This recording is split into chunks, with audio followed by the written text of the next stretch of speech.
TQ एक ऐसा पिशाच है जो रहती तो इंसानों के बीच है, और आधी रात को वो अपने आधे शरीर से अलग हो जाती है और शिकार करती है। इस पिशाच के बड़े काले फटे हुए पंख होते हैं। इसकी आंखें पूरी सफ़ेद और चेहरा और आधा शरीर काला होता है।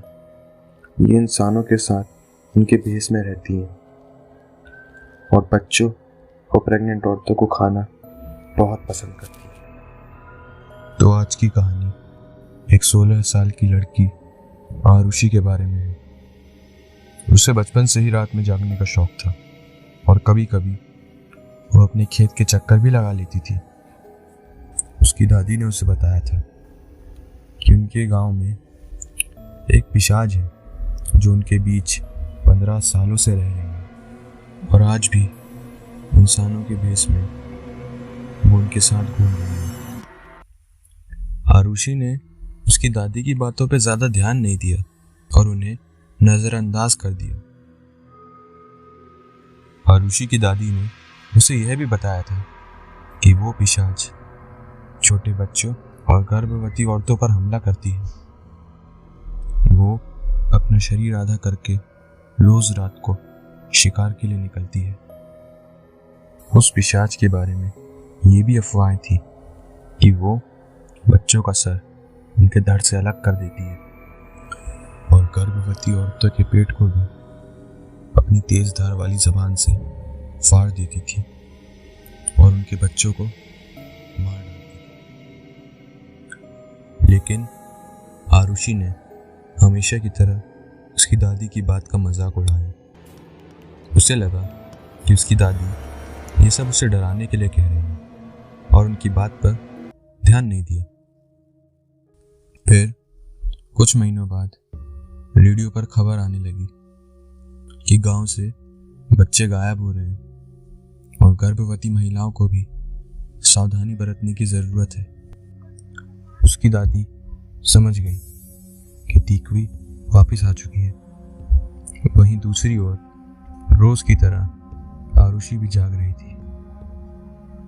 वो बहुत बोर हो रही थी तो उसने सोचा क्यों ना खेत का एक चक्कर लगा के आया जाए। रात के 2:15 बज रहे थे। आरुषि अपने खेत के चक्कर लगा रही थी, लेकिन तभी उसने सुना नहीं छोड़ूंगी,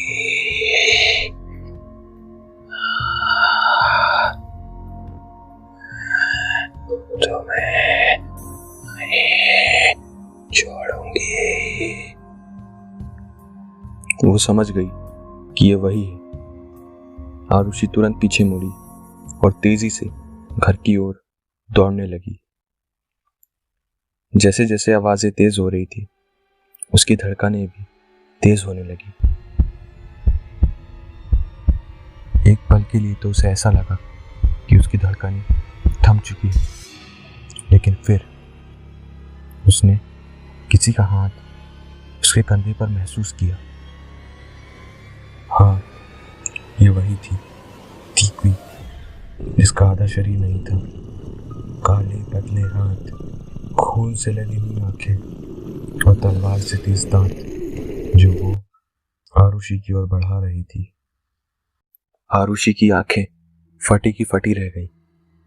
टीक्वी अपने नुकीले नाखून आरुषि की ओर डसने के लिए बढ़ा रही थी। उसने उसे गले में डसना चाहा पर आरुषि बच गई, लेकिन टीक्वी का नाखून उसके घुटने पे लग गया। वो जोर से चिल्लाई, लेकिन तब तक टीक्वी उसका घुटना फाड़ चुकी थी। जब आरुषि की आंखें खुली तो उसने खुद को हॉस्पिटल में पाया, लेकिन एक बदलाव के साथ। डॉक्टर्स ने बताया कि उसके पैरों में इन्फेक्शन फैल चुका था, जिसकी वजह से उन्हें उसका पैर काटना पड़ा। आरुषि ने गांव वालों को उस हादसे के बारे में बताया, पर कुछ लोग उसकी बातों पे यकीन करते थे, लेकिन ज़्यादातर लोग यही कहते थे कि उन्हें उसके चलने की आवाज़ आई और गिरने की आवाज़ आई। और अगले दिन उन्हें वो बेहोश पड़ी मिली। उस दिन आरुषि ने बदनसीबी से अपना पैर खो दिया। काश कि वो अपनी दादी की बात मान लेती, पर वो चीज़ आज भी जिंदा है और हमारे ही बीच है। कहीं उसका अगला शिकार आप ना हो।